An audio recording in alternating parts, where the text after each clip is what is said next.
ሰላም ጤና ይስጥልኝ ክብራትና ክቡራን የጦቢያ ቤተሰቦች በመላው ዓለም ያላችሁ በዚህም ያላችሁ ይህ ጦቢያ ከአርቲስት ቲቪ ጋር በመተባበር ዘውትር በዚህ ሰዓት የምናቀርብላችሁ መደበኛ የኪነ ጥበብ መርሃ ግብራችን ነው። በያላችሁበት የከበረ ሰላምታችንን እንዲህ ዝቅ ብለን እናቀርብላችኋለን። ውድ ቤተሰቦቻችን የዛሬው መሰናዷችንን ከመድረክ የቀረጽናቸው እንዲሁም ከስቱዲዮም ከቀረጽናቸው በማከል እስከ ሰዓታችን ፍጻሜ ድረስ እየጋበዝናችሁ እንቆያለን። በዚህ መሰናዶ ስራዎቻችሁን ማቅረብ ለምትፈልጉ ደግሞ ከታች የምናሰፍርላችሁን አድራሻ ተጠቀሙ። ተከታትለን እንመለስ። በያላችሁበት በድጋሚ መልካም ቆይታ።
አመሰግናለሁኝ ከልብ ሲመስለኝ ትንሹ እኔ ነኝ ወደዚያ ያለው በጣም ብዙም ነው በእድሜም ደግሞ ከፍ የሚል አይነት ነገር ነው የሚታየኝ ስለ ኢትዮጵያዊነት ለማሰብ ግን ያው ትልቁም ትንሹም ሁሉም ተካቶ ስለሚኖር በአንድ ቤተሰብ ውስጥ የበኩር ልጅ አለ ህፃን ልጅ አለ አራስ አለ የተረገዘም አለ ወዘተ ሁሉም በአንድነት ተቀላቅሎ ስለሆነ ቤተሰብ የሚባለው እንደ ሀገር አውድም ስናየው በጣም ትልልቆችም ብትኖሩ ትንሾችም ብንኖር የሀገርነት ማሳያ ስለሆነ በጎ ነው ያስኬደኛል ሀገርና ሰው ሀገርና ፖለቲካ ህዝብና የሀገር ፍቅር ፓትሪዮቲዝምና ናሽናሊዝም የሚባሉ ኢዝም ያጠቃቸው ብዙ ተውቶች ይነሳሉ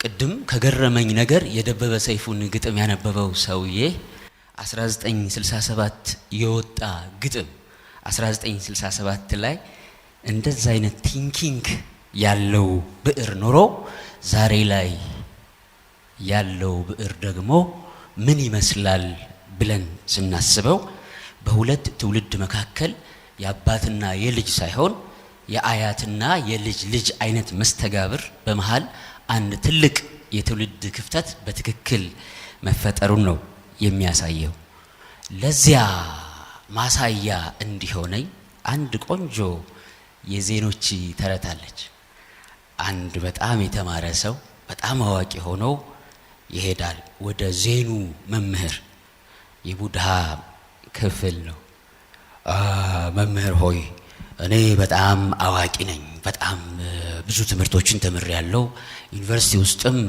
በጣም በርካታ የትምህርት መስኮችን ነው ማስተምረው አሁን ግን ስለ ዜን እንድታስተምሩኝ ፈልጌን የመጣሁት ይላቸዋል ምንም ችግር የለም ሻይ እየጠጣና አውራ ብለው ሻይ ቦታ ይወስዱትና ቁጭ ይላሉ ከዚያ አንድ ሻይ ይቀዳሉ ሁለተኛውን ሻይ መቅዳት ጀመሩ ሞላ ብርጭቆ አላቆሙም ዝም ብለው መቅዳታቸውን ቀጠሉ ፕሮፌሰሩ የተማረው ሰውዬ እንዴ አረ መምህር እያፈሰሱት እኮ ነው እያዋከሉት ነው ምንድነው አላዩትም እንዴ ያላቸው አይ አይቼዋለሁኝ አንተ ማለት ነው አሉት ሞልተሃል እኮ ሁሉንም አውቀዋለሁ አልክ you are full of opinions suggestions ሙሉ በሙሉ ብዙ ሰብጀክቶችን አስተምራለሁ ብዙ ነው አለኝ ስትል እንዴት ብዬ ነው አሁን ተጨማሪ ነገር ስለ ዜን ምነግርህ እንድታውቅ ከፈለክ መጀመሪያ ባዶ ሆነ ና ሞልቻለሁ ካልክ በኋላ ስለሆነ ጉዳይ ለወቅ ብለህ መነሳት አትችልም የሚል መልስ እና ምሳሌ ሰጡት እዚህ ውስጥ በጣም ብዙ የሚጠቅም ነገር እናገኛለን ይሄንን ምሳሌ እናያዘውና ሁላችን ጭንቅላት ውስጥ ለማሰብ እንሞክር ሁለት ምሁራን ሚዲያ ላይ ቀርበው ስለ ሀገር ጉዳይ እንዲወያዩና እንዲመካከሩ ሐሳብ ቀርቦላቸው እድል ተሰጥቷቸው የምታዩት ግን አንዱ ሌላኛው ለማሸነፍ እንጂ እዛው ሲጨቃጨቁ ነው የምትመለከቷቸው እንጂ ስለ ሀገር ችግር ወይም ስለ ሶሳይቲው ተጨንቀው አይደለም ማሸነፍ ብቻ ከጎኑ የቀረበውን ሰው ማሸነፉ ብቻ መፍትሄ መስሎት የሚቆም ልህቀትና አስተሳሰብ ነው የተላበሰ ነው ይሄ እውነት ነው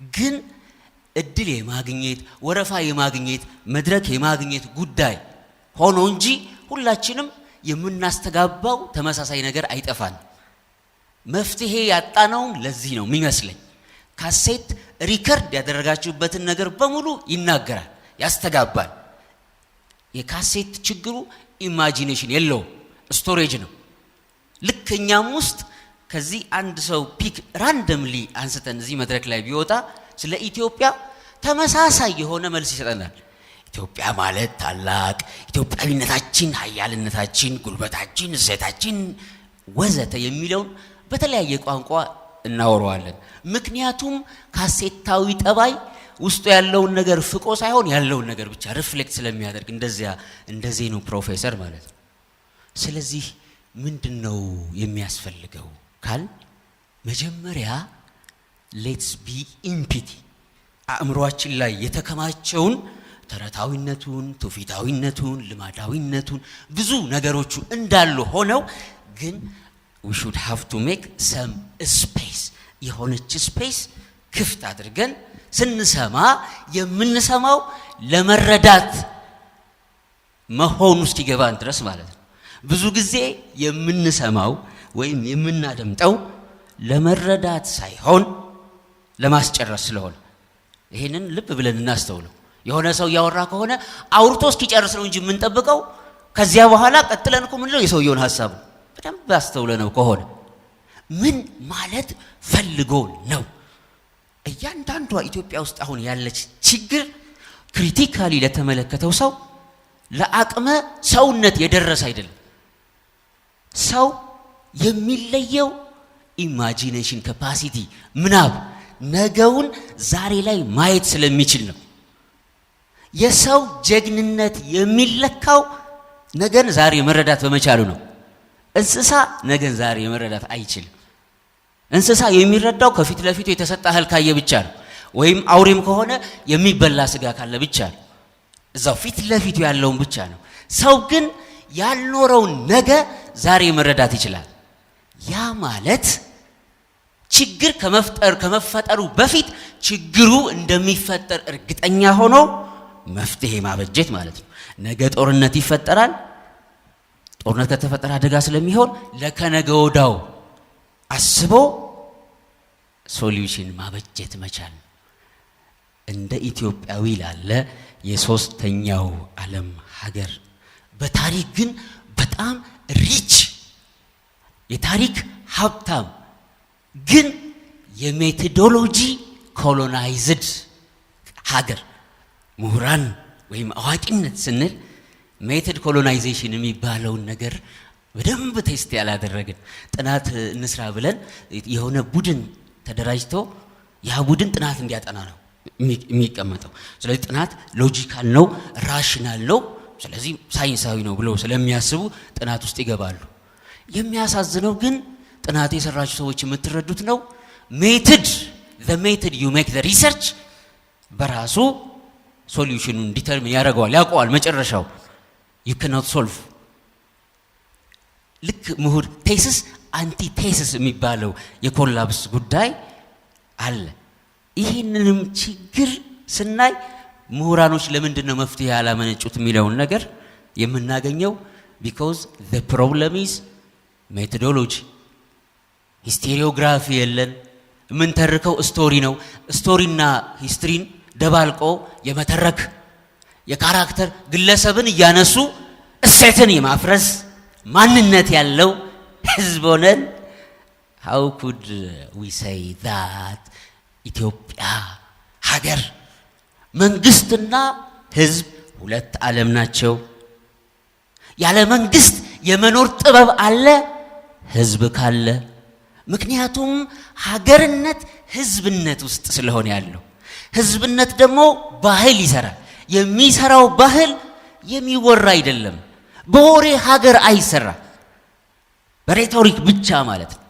ከልቸር የቅድሙ የአክሱም ጫፍ አቁማዳ ከልቸራሊ እኔና ወንድሞቼ ሁላችሁ ብሎ ያስቀመጣት ፖይንት ቢዩቲፉል ናት። ኢትዮጵያዊ ትግሬ፣ ኢትዮጵያዊ ኦሮሞ፣ ኩናማ፣ ሀዲያ ወዘተ አንድ የሚያደርገን ድህነታችን ነው፣ ረሃባችን ነው። ምክንያቱም ረሃብ ጎሳ የለው፣ ጎጥ የለው፣ መቸገር መሸነፍ ጎጥ የለው፣ አንድ ያደርገናል። ከረሃብና ከችግር ነፃ መውጣት ደግሞ ኢፈርት ስለሆነ ሁላችንም እኩል ኢፈርት የማውጣት አቅም አለን። ሰው በቋንቋው ከተፈረጀ ከሰውነት ወጥቷል። ምክንያቱም ሰውነት የሚለካው በማሰብ ከሆነ ቋንቋ ውስጥ እኮ ማሰብ የለም፣ መናገር ነው፣ መኖር ነው። ከልቸር ስለሆነ የከልቸር ሪፍሌክሽን ስለሆነ ስለዚህ ሃርድ ወርክ አክቲቪቲ ብለን ለምንወስነው ጉዳይ አሻራ አይደለም። ስለዚህ ወደ ሰውነት ከፍ ስንል የሚኖረን እድገት በምን ይወሰናል? ወይ በጭንቅላት ወይ በደረት ወይ በጡንቻ። በጡንቻ ስናስብ እንደ እንስሳ እንሆናለን። ያ ማለት ኢሞሽን ቤስድ ማንነት ይኖረናል። አክቲቪስትም ከሆን ኖ እንደዚህ አይደለም እንደዚህ ነው እንደዚህ ግፋው በለው አጃግነው አይነት ስሜት ነው የሚኖረን። ምሁሩም ከሆንን ባለፈው ፕሮፌሰር ከሌ የሰሩት ሪሰርች እንደዚህ ኖ አይ ሃቭ ዘ አንቲቴሲስ ኦፍ ዛት ብሎ መነሳት። ምክንያቱም ለእያንዳንዱ ቴሲስ አንቲ ቴሲስ አለው። ይሄ ደግሞ የዲያሌክቲክስ ውጤት ስለሆነ ምንም የምናደርገው ጉዳይ አይደለም። ሰው ብለን ከተነሳንስ what is meant by ብለን ስለሆነ የምንነሳው ኢትዮጵያ በተለይ ለኢትዮጵያዊ አሁንም ሃይማኖቱ ስላልጠፋ ኢትዮጵያዊ እምነቱ አልጠፋበትም አማኝ ስለሆነ የሚያምነው ፈጣሪ ደግሞ ከሰማያት በላይ ስለሆነ ማለት ከሰማያት በላይ ላለ ፈጣሪ ኢትዮጵያ እኮ ሰፈር ናት። ከሰማያት በላይ ያለ ፈጣሪ ኢትዮጵያን ጥሎ አይጥላትም ብቻ አይደለም የሚፈልገው just God ከሆነ if we think that God is just God ፍትሃዊ ፈጣሪ ከሆነ ለጓቲማላም ያስባል። ግን እሴት ሰጥቶናል። 12 ወንዝ ሰጥቶናል፣ ሐይቅ ሰጥቶናል፣ ምናምን ሚሊዮን ቶን አሳ የሚወጣው ግን አሳ ማናገኝበት ሀገር ውስጥ ብንኖርም ብዙ አሻራ አለን። ሀገርን ሀገር የሚያደርገው ሰው ነው። ያ ደግሞ ወደ ሰውነት ስንጠጋ ነው። ወደ ሰውነት ስንጠጋ ሁሌ ከኤፈርት ጋር ላደርግ ከምችለው ነገር ጋር አታችድ ሆናለሁ። ወደ ሰውነት ስጠጋ አቅም ሲያጥረኝ ምሽግ እፈልጋለሁ። ወሳኝና ጠቃሚ ምሽጎች ደግሞ አንደኛ እምነት፣ ሁለተኛ ጎሳ፣ ሶስተኛው ጎጥ ማበጀት፣ የሆነ ጎራ መፍጠር ኢምፖርታንት ናቸው። እኔ የሆነ ችግር ቢደርስብኝ እምነቴን ባነሳ ወይም ደግሞ ባህሌን ቋንቋዬን ብል ብዙ ተከታይ አፈራለሁ። ያ ሁሉ ተከታይ ግን አያቀው። እንደምን መውሰድ ትችላላችሁ? ጥሩ ዘንጬ ማጠቃለያ መሆን ይችላል። ጥሩ ዘንጬ ለምሳሌ አንዱን ሞባይል ብቀማው ከዛ ሌባ ሌባ ብለው ኤቭሪባዲ ሌባ ሌባ እያለ ይደበድበዋል። who is the thief? ማነው ሌባው? ይሄ ሜንታሊቲ የለንም ወይ? አሁን ላይ ያለው ችግር ከዚህ የራቀ ነው ወይ? በጣም አመሰግናለሁ። ጥያቄውና ብላላው ቴንኪው በጣም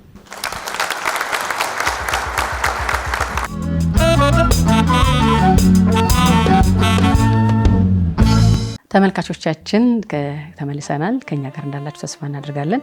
አሁን ደግሞ ታላላቆቻችንን የምናነሳበት የምንዘክርበት መርሃ ግብራችን ላይ እንገኛለን። ለዛሬ በገጣሚ ምንተስኖት ማሞ ካልታተመው መጽሐፉ ላይ አንድሮሜዳ ከተሰኘው የህዝባዊ ግጥም ስብስቦች መካከል የእናት አይዋጁን ግጥሞች እናነሳለን። እናት አይዋጁ በአጼ ቴዎድሮስ የንግስና ዘመን በሸዋ የነበረች የምንትዋብ ዘመነኛ፣ በአንዳንድ ጸሐፊዎች ደግሞ እናት አዋጁ የተባለች ገጣሚ ናት። የእናት አይዋጁ ግጥሞች በአጼ ምኒልክና የምኒልክ አልጋ ወራሽነትን እውቅና የነፈገ ራሱን የሸዋ ንጉስ ብሎ የሚጠራ በዛብህ ወይም በዙ አባደክር በመባል በሚታወቅ የሸዋ ታጣቂ ጦረኛ ጀግና ታሪክ ጋር የሚያያዙ ናቸው። ጳውሎስ ኞኞ አጤ ምኒልክ የተሰኘው መጽሐፍ ምኒልክ ከመቅደላ የመጡበትን ወቅት 1858 ነው ይላል። ብላቴን ጌታ ሀሩይ ደግሞ 1857 ነው እንደሚሉትም ይገልጻል። እንዲሁ አጽመ ጊዮርጊስ መሲህ፣ ተክለ ጻዲቅ መኩሪያ፣ ሰርገው ሀብለ ስላሴ 1857 ነው ምኒልክ ከመቅደላ የወጡት ይላሉ። ምኒልክ ሰኔ 24 1857 በቆቂት በር በኩል ከ20 ተከታዮቻቸው ጋር ከመቅደላ አምባ እጅ አመለጡ። በዚያውም ዕለት ከሰዓት ከአባታቸው ከንጉስ ኃይለ መለኮት ጋር ከወሎ አገዢ ወርቂት ግዛት መስቀለ ተራራ ደረሱ። ምኒልክም ከመስቀል ተነስተው ቦሩ ሜዳ በደረሱ ጊዜ ወርቂት በክብር ተቀብላ የሸዋ ሰው ሆይ አውራህ መጥቷልና ደስ ይበልህ ተቀበል ብላ ወደ ግሼ ድንበር ወደ አሊቦኩ ከሸኝ ሰራዊት ጋር ላከቻቸው። ምኒልክ ሸዋ ሲደርሱ አጼ ቴዎድሮስ በዘዴ እንጂ በጀግንነት አልበልጥህም ብለው ጉብዝናውን ያደነቁለትና የሾሙት አቶ በዛብህ ወይም በዙ አባደክር በጊዜው ራሱን ንጉስ ዘሸዋ እያለ ማስተዳደር ጀምሮ ነበርና መታችሁ ተቀበሉኝ የሚለውን የጌታውን መልእክት ወደ ጎን በመተው ግድም ጋዲሎ የተባለች ስፍራ ላይ ራሱን ለጦርነት ሲያሰናዳ የተመለከተችው እናት አዋጁ ይህንን የውግዘት ግጥም እንዲህ ብላ ገጠመች። ማን ነው ብላችሁ ነው ጋሻ ሞሉ በሉ፣ ማን ነው ብላችሁ ነው ጦራችሁ መሾሉ? ማን ነው ብላችሁ ነው ካራችሁ መሳሉ? የጌታችሁ ልጅ ነው ኧረ በስመ አብ በሉ በማለት ጦርነቱ በ1857 ነሐሴ 16 ተጀመረ። በዛብህ ስመ ገናና ጀግና ቢሆንም ጦሩ እየከዳው ለምኒልክ በመግባቱ በማግስቱ ነሐሴ 17 ተሸንፎ ድል ተመታ። ከዚህም ሸሽቶ አፍቅራ ኮረብታ ተመሸገ። በዛብህ ምኒልክን አላስገባም ብሎ ቢሸፍትም እንኳ ከ10 ዓመታት በፊት አጼ ቴዎድሮስ ምኒልክን ሊማርኩ በመጡ ጊዜ ምኒልክን አሳልፌ አልሰጥም ብሎ የተዋጋ ነበረ። ቢሆንም በረከት ላይ ተሸንፈው ምኒልክን አሳልፈው ለመስጠት ተገደዱ። አሁንም ቢሆን ምኒልክን የተዋጉት በዙሪያቸው ያሉ ሰዎች ጉትጎታና ይሁንታ እንጂ የእርሳቸው ፍላጎት ግን አልነበረም። ተወስውሰው ነው ይህን ጦርነት ያደረጉት የሚል ሐሳብን የሚያጠነክር ይህንን ግጥም ደግሞ እንዲህ ተጽፏል።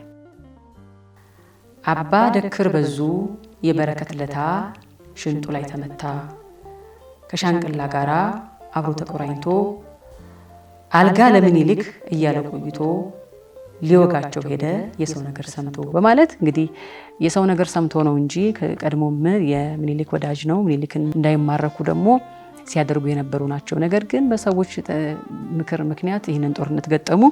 ነገር ግን ያው የሰው ምክር የነበረበት ነው እንጂ የሳቸው እምነት የለበትም ብለው በዚህ ግጥም እንደዚህ ገልጠዋል ማለት ነው። አጼ ቴዎድሮስ በዛብህን የሸዋ መስለኔ አድርገውት ነበር። መልሶ ግን በራሳቸው ላይ ሸፈተ።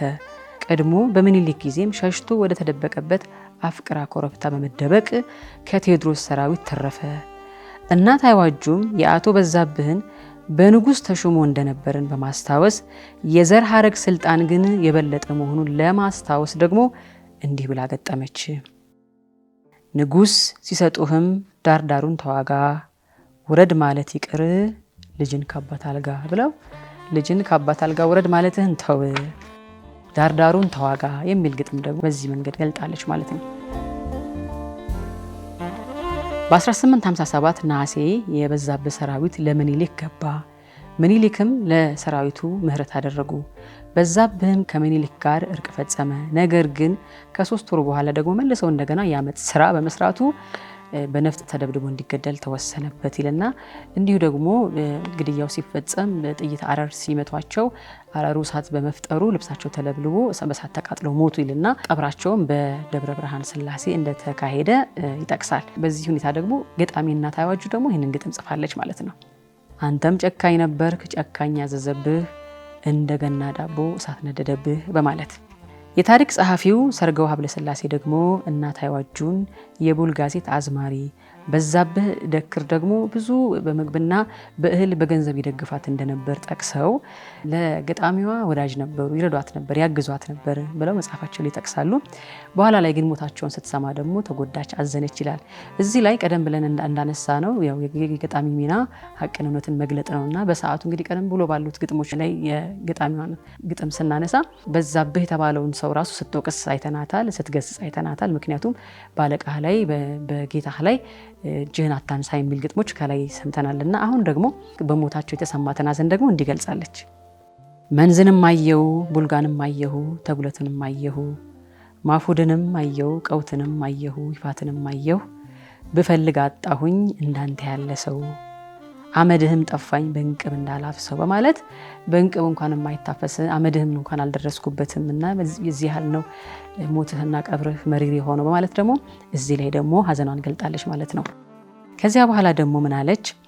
የወንድ ወስ ከንቢያዬ ያክረማ ሰፌዴ ምን ነው ተቃለለ አባ ደክር ወንዴ ጥንቱንም በቀረ በአፍቅራ መውረዴ በማለት ተቀኝታለች ማለት ነው። እንዲሁ ደግሞ አባ ደክር በዙ ካፍቀራ ለምን ወጣህ ለጥቂት ሲዞር በከረመ እንደ መሽቅጥቂት ቢመክሩት አይሰማ እሱ የለው መላ በጣት አቃጠሉት ያንን መሳይ ገላ ብላ ቁጭቷን ሐዘኗን ያንን የመሰለ ጀግንነት ያንን የመሰለ ገላ እንግዲህ ተቃጠለ አረረ አመደ ብላ እንዲህ ተቀኝታለች ማለት ነው።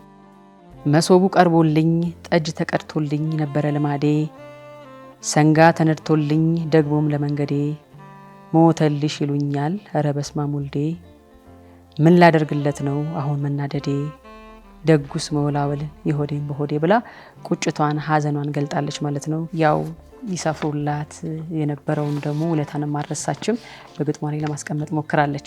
እንግዲህ ሰርገው በመጽሐፋቸው ላይ በዛብህ ተቀጣ፣ አበጋዝነቱም ለአባ ወሎ ተሰጠ ይሉና ሀብቱ ንብረቱ ደግሞ ለግርማሜ ተላልፎ ተሰጠ ይላሉና ለግርማሜ ተላልፎ መሰጠቱን ደግሞ ህዝቡም አልወደደውም። አካባቢውም ሰው አግሮ መረመ። ምክንያቱም ግርማሜ በተፈጥሮ አንዱ እግሩ ያጠረች ነበረችና ፈረሱን በመላ ይጋለባታል፣ በመላ ያቀናብራታል ብሎ ስላላሰቡ እንዴት ለሱ ይሰጠዋል ብሎ ሰዎች ያግሮመረሙ ስለነበር ይህንን በማሰብ ደግሞ ይህንን ግጥም እንዲህ ብላ ተቀኝታለች ማለት ነው።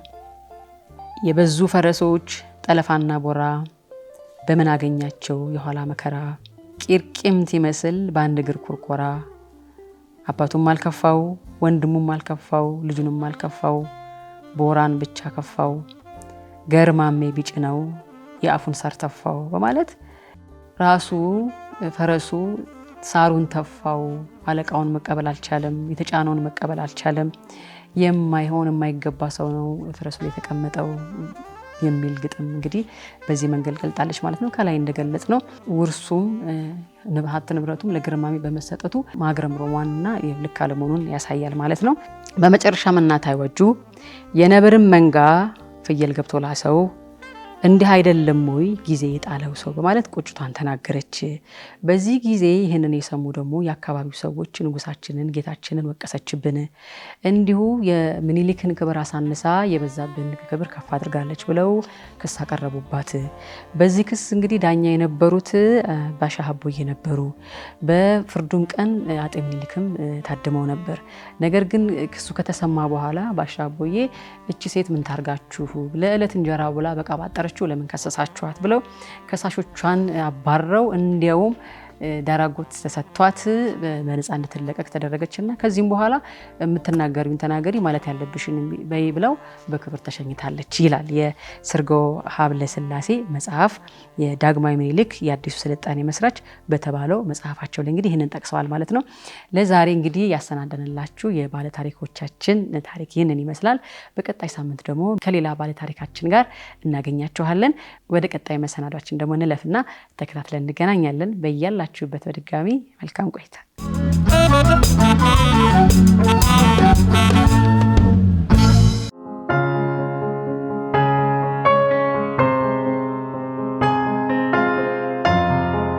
ማነው ዳንተ? ማነው? እኔ እኮ ነኝ። ዞር በል ከፊቴ። ቡቱቶ ብለብስም ሲያዩኝ ባላስደስት ድሀ ብባል እንጂ ማንሰላሰል አልስት።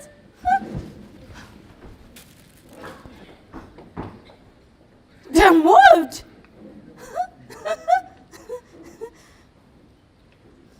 አሁን ሰው ለመባል ከሰው ለመቆጠር ምንድነው መለኪያው? ምንድነው መስፈርቱ? አጭበርባሪ ሁላ ሰው ለመሆን በርቱ። ቱ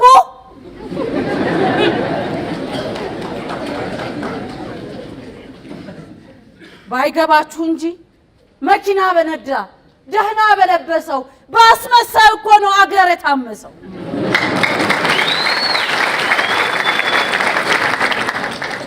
ሲያዩት ደህና ለብሶ የሚታየው ሁሉ ደህና ነው ካላችሁ እብድ እናንተ ናችሁ።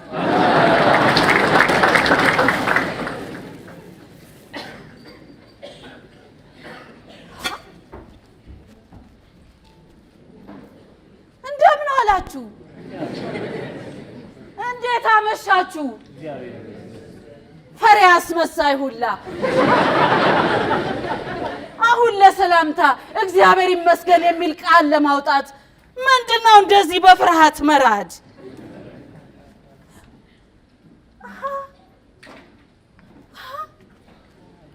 ለካስ እብድ ነኝ። እንደ ሰው ያለበስኩ ምናምን የሌለኝ ለካስ እብድ ነኝ። ይዋቸው ይዋት ገና ከሩቅ ሲያዩኝ ኮረጆች በፍርሃት መንገድ ይለቃሉ። ምስኪን ያልታደለች ይላሉ አዛውንቶችን በአቅማቸው።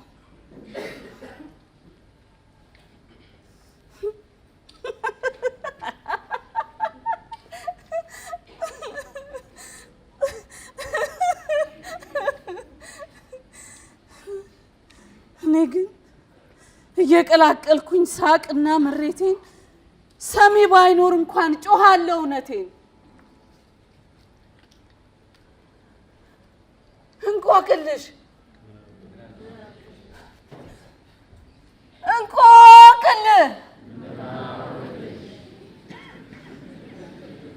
እኔ በልጢሉትን ግብስ ስሌት አዝሎ ሀገርን የሚማግድ ንዳዱ ላይ ጥሎ እያየ የማያይ ማስተዋል የሌለው እብደቱን ሲጋልብ ወድቆ የሚቀረው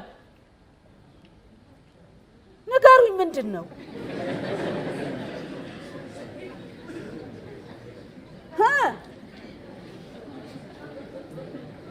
ማንም ምላሽ የለው። በሏ ሀገር ስጡኝ። የትኛው ይሻላል? ኢትዮጵያ ላይ ሆኜ ምን አጥቼ ሁሉ በጄ ሁሉ በደጄ ሰው ነው።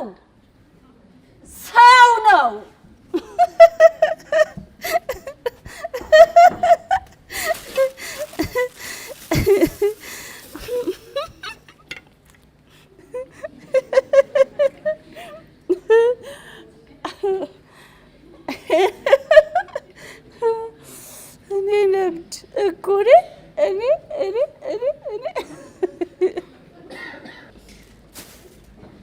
እኔ ግን እምለው አህያና ሰውን የሚያማስላቸው እስቲ መልሱልኝ፣ ምን ነገር አላቸው?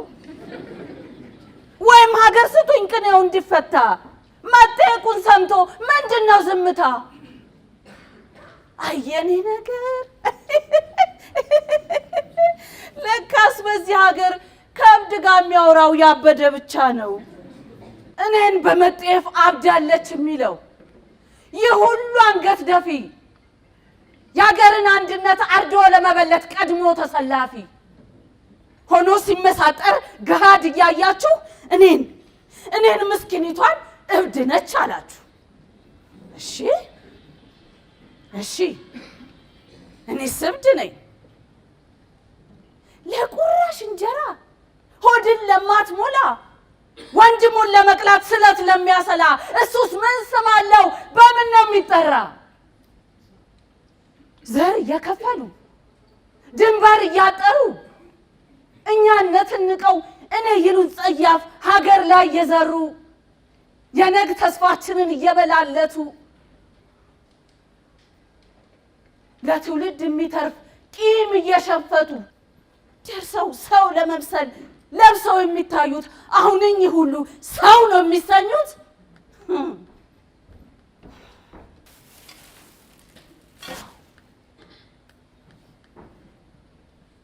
ባይገባችሁ እንጂ መኪና በነዳ ደህና በለበሰው ባስመሳዩ እኮ ነው ሀገር የታመሰው። በራፊ ቡትቶ በኮተት መካከል ወድቄ ብገኝም የእናንተን ያህል ግን ያበድኩ አይመስለኝም።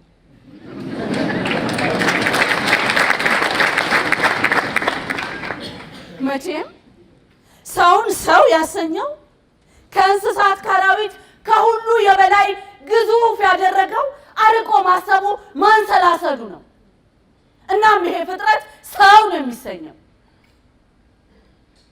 ነገ ብሎ የሚለው በልቡ የቋጠረው የእምነት ቅኝት አለው። ህሊና የሚለው የሚዛን ልክ አለው እንጂ ያሻውን አውርቶ ያሻውን ቀምቶ አርቆ ማስተዋል ነገ የሌለበት ለምን ይሉን ሐሳብ እንዴት ይሉን ስሌት የማይመረምረው ዝም ብሎ የሚኖር እንስሳ ብቻ ነው። አዎ ከእይታም በላይ ገዝፎ የረቀቀ ሰው መሆን ሚስጥሩ ጥልቅ ነው የራቀ።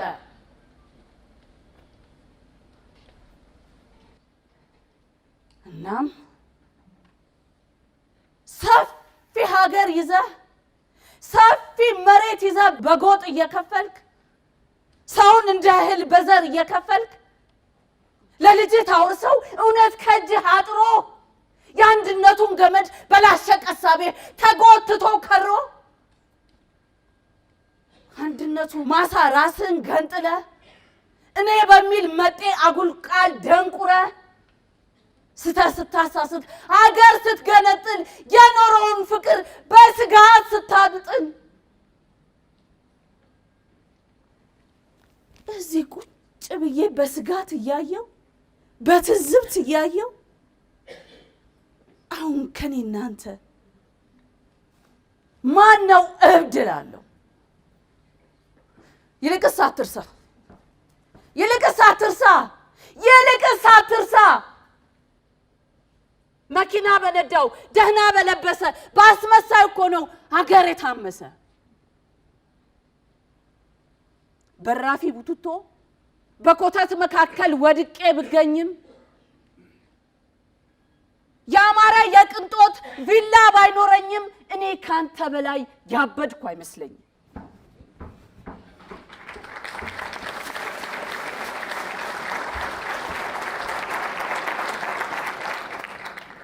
አሁን ሰው ለመሆን ከሰው ለመቆጠር ምንድነው መለኪያው? ምንድነው መስፈርቱ? አጭበርባሪ ሁላ ሰው ለመሆን በርቱ ቱ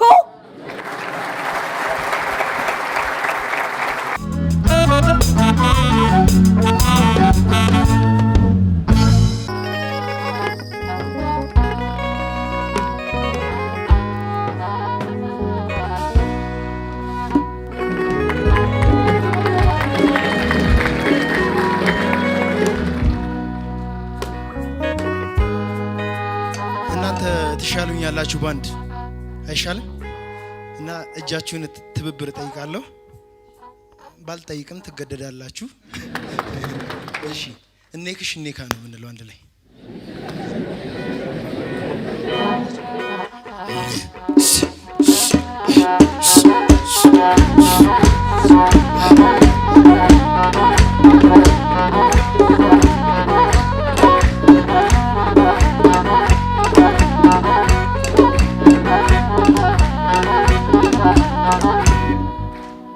እርሳኝ ለምትል ድቤሽ የወረድኳት እስክስታ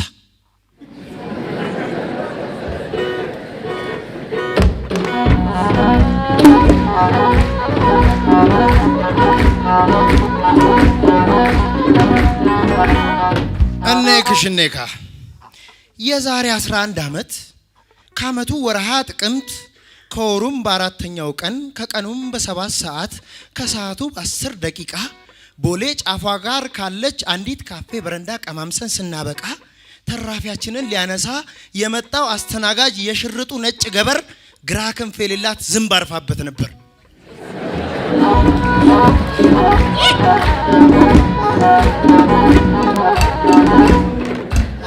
እኔካ የዛሬ 9 ዓመት ከዓመቱ ወርሃ መጋቢት ጭጋግ ባጠላበት በ3ኛው ሳምንት እሁድ ከሰዓት ቀትር ፒያሳ ቶሞካ ቡና ደጃፉ ላይ ስንቃጠር ያደረግሻት ጥቁር ጫማ የግራኛው የሂሏ ስር ቀይ ታኝኮ የተተፋ ማስቲካ ተጣብቋት ነበር።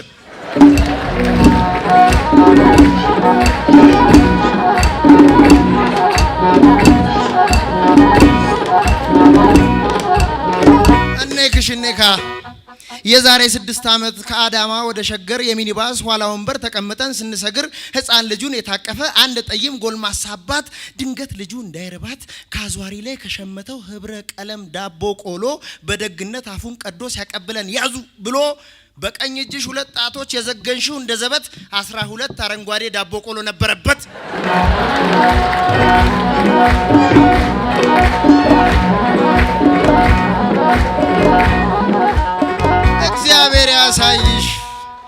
እግዚአብሔር ያሳይሽ የ11 ዓመቱን የዝንብ ግራ ክንፍ የ9 ዓመቱን የማስቲካ ልጥፍ የ6 ዓመቱን ዳቦ ቆሎ ቀለም ቅንጣት የሚቆጥር የሚወድሽ ልቤ ትውስታን በተስፋ ቅዳጅ የሚቋጥር እርሳኝሽ ሲደቃ ምን የሚለው አለ ከመጨፈር በቀር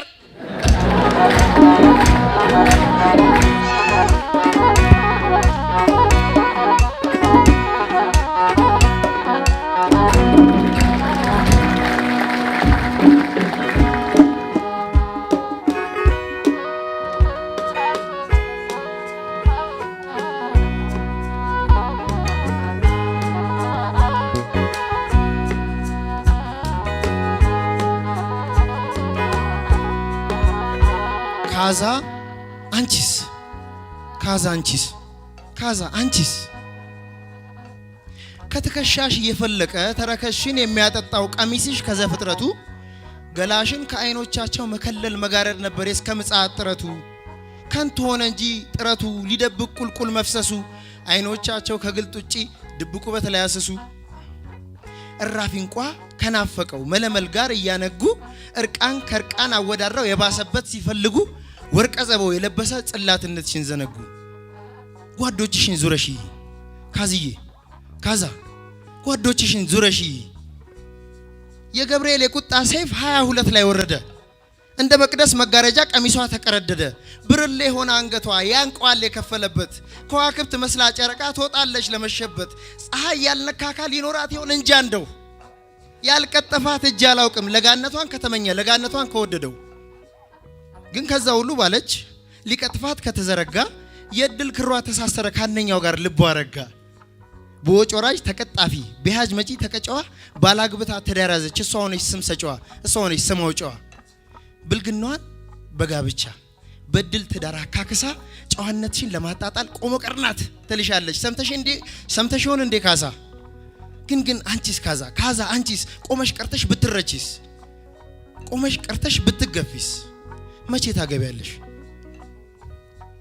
ጨዋነትሽን አውቀዋለሁ እንኳን ስምሽ ሌሊት ጠራ አይንርግብሽ ዘብቁሞልሽ አትታይም በጠራራ ማዛሽ እንዳሞራ አድማስ አያካልልም ጥላሽ እንኳን መርዘም አፍሮ ጣቶችሽን አያክልም ምን ዋጋ አለው ታዲያ ስጋቸውን ለሚበላ በየአደባባዩ ጣሉ አንቺን ማንሽ ካዛ አርቃን ጓዶችሽ ይያሉ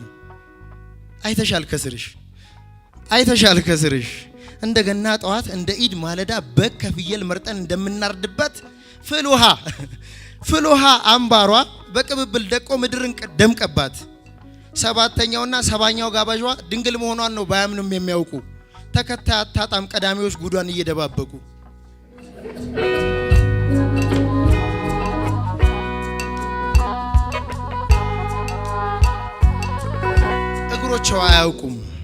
እግሮቿ አያውቁም በመሬት ላይ መንጎድ ካልጋ ወደ አልጋ ነው የሚቀናት መንገድ መለያ ይህ ነው ከጠራት መጨፈር ከጠናት ጋር መርገድ ከሚጠሯት መሃል አጥብቆ የጠናት እንደድል ሆነና ተግባብተው አገባት ወግ ማረጋየች መንደሩ መረቃት በጨዋነቷ እንጂ ባግድሜ ሐያጅነቷ የለም ዛሬ የሚያውቃት ግን አንቺስ ካዛ አንቺስ ንጽህናሽሳ ጨዋነትሽሳ በየሜዳው ጫካው ሳይረፈረፉ ጉያ እንደ ቅርንጫፍ ሳያንከረፍፉ ራስን ጠብቆ መኖሪ ነው ተርፉ ይህ ነው ለጨዋነት የሚበረከተው መረሳት መዘንጋት ቆሞ መቅረት መተው ካዛ መቼ ታገቢያለሽ አይተሻል ከበላይ 4 ኪሎ እርቃኗን ምሽት ስትወለውል ፀሐይ ገባ የሚል የተጋበው ደውል በጥርሷ ስትደውል ከፊት የሚያስጨፍር ከኋላ የሚያስደንስ እየተከተለች አህዛቡን ሁሉ በየልሳናቸው እየደረደረች ስሟን ከማያቀው መልኳን ከማያቀው ጋር እንዳላደረች ካሳደሯት ለአንዷ ስሟን ተናገረች ስማ አድማጭ ሆኜ ነው እሷም ተሞሸረች ሞሸሯት የተኛት በአዲስ ስም ሰይመው ጨዋ ቁጥብ አሏት ሄደች ቆሟት ሸኙ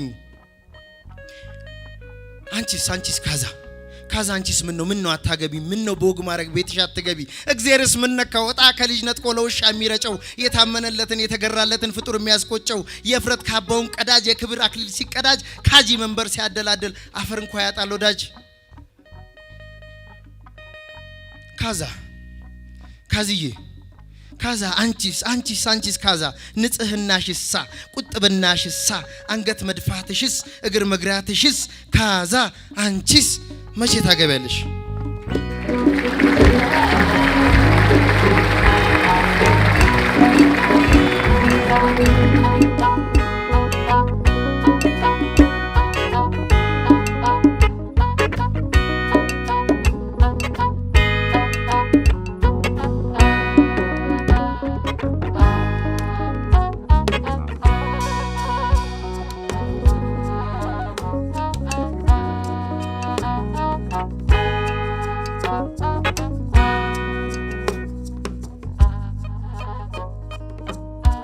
ተመልካቾቻችን የዛሬው መድረካችን ይህንን ይመስል ነበር አብራችሁም ስለነበራችሁ እጅግ አድርገን እናመሰግናለን ይህንን ዝግጅት በድጋሚ ማየት ለምትፈልጉ በአርቲስት ቲቪ ወርልድ ዩቲዩብ ቻናላችን እንድትከታተሉን እንጋብዛለን እንዲያሳመረችኝ ወይኔ ዲዛይን ናት። የወይኔ ዲዛይን አድራሻ ቦሌ መድኃኔዓለም ሌንጎ ታወር 2ኛ ፎቅ ትገኛለች። እንደኔ መዋብ ለምትፈልጉ አድራሻዋን ጠቁሚያችኋለሁ። ሁሌም እንደማረሳው ለአፍታም እንደማንዘነጋው በነፃ ሀሳብና በሰከነ መንፈስ ኢትዮጵያንና ኢትዮጵያዊነትን እናድምቅ።